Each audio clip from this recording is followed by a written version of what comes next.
Upstate New York is a very special location because this is where it all started for me. A few years back, I actually heard distinctive howling and tree knocking, the type that's always associated with genuine Sasquatch encounters. And this is what really gave me the interest to start documenting my trips and my expeditions more thoroughly. I think it's important to document, to have different examples of broken trees, so that when I find a tree that doesn't fit any type of logical explanation, I could compare it to other trees that perhaps that do have a logical explanation, such as rot or insect bites, or decay due to the weather or stress related to the weather, or even just machine cutting, etc., etc., etc. So this is very important to me to document, and every time I come across a broken tree, I always document it.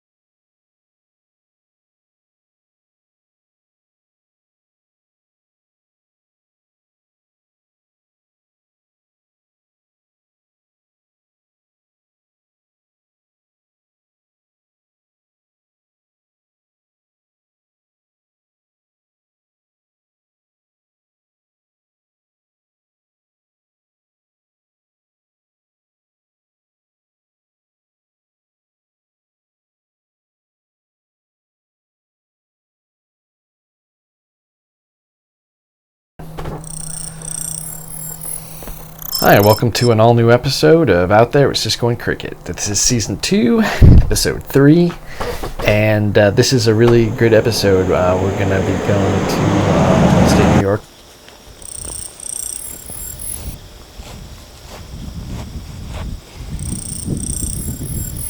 Upstate New York is a very special location because this is where it all started for me. A few years back, I actually heard distinctive howling and tree knocking, the type that's always associated with genuine Sasquatch encounters. And this is what really gave me the interest to start documenting my trips and my expeditions more thoroughly. Now that I'm in upstate New York in the Catskill region, I'm going to do the same thing that I did last year, which is go out and searching for video evidence during the day, and then at night conduct an audio investigation. This is the time of day where I just pretty much wait for the sun to go down a little bit. Once it starts getting darker, I'm going to bring out the audio equipment and I'm going to start the round of night investigations. Hopefully, I hear something that resembles the Sasquatch. I've got all my gear set up, and all I have to do now is get out in the woods and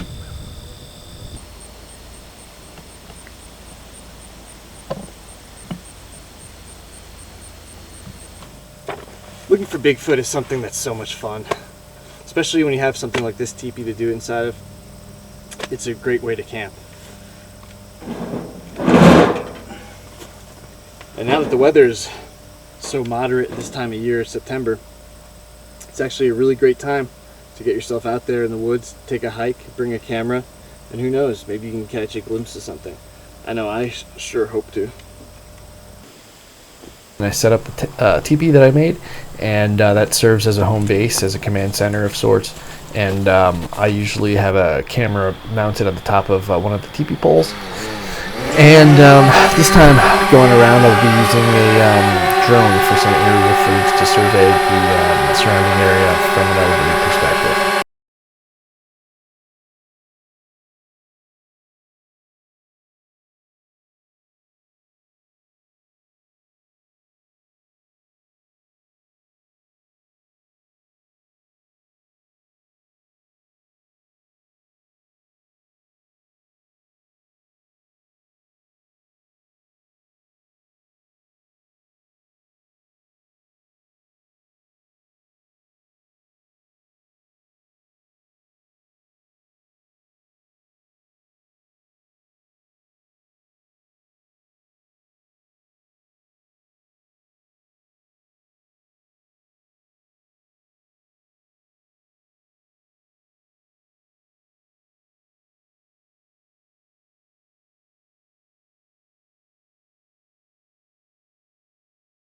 One of the first things that I noticed going into the woods this time around was a broken tree, and this is very common for me to come across broken trees.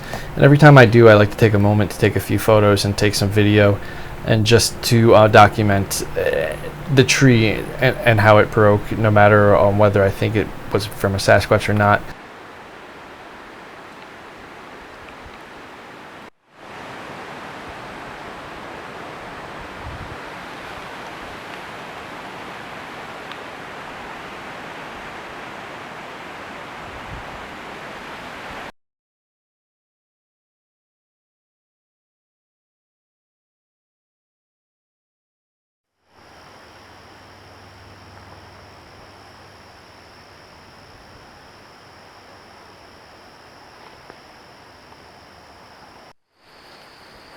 My teepee is special as a home base for the investigation because the 20+ foot tall poles allow me to mount one or several surveillance cameras pointing in any number of directions, so as to keep an elevated security perspective, and allows me to monitor the area.